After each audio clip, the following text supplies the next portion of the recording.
In this math video tutorial, we are going to solve problem number 5. This is algebra problem of easy level.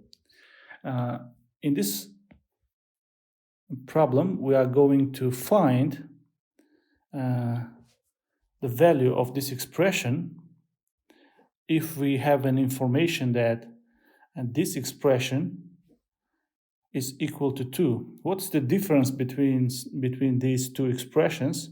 Here we have plus, but here we have minus. Let's get started and solve this problem. First of all, we have to remember the formula that x minus y times x plus y is equal to x squared minus y squared.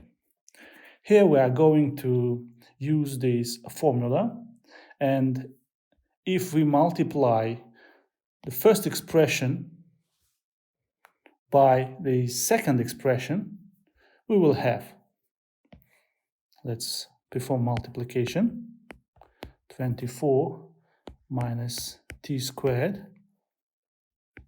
plus 8 minus t squared times 24 minus t squared plus 8 minus t squared.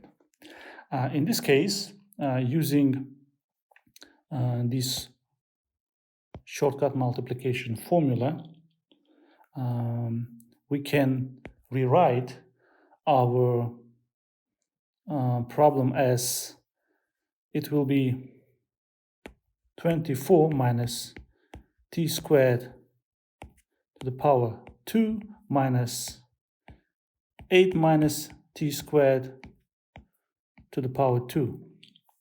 And it will be 24 minus t squared minus 8 minus t squared.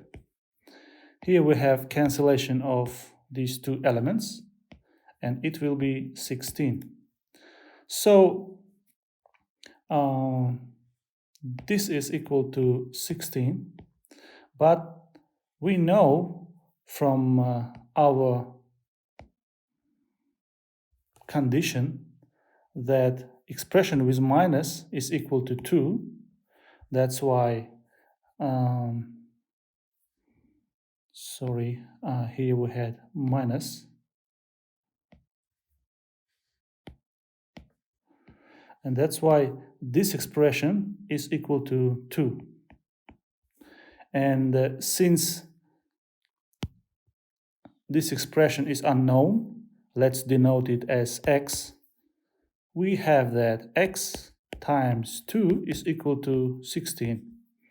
From this, we can find that x, which is 24 minus t squared plus 8 minus t squared must be equal to 8. And this is the final answer of our problem. Like us and subscribe, and have a great day.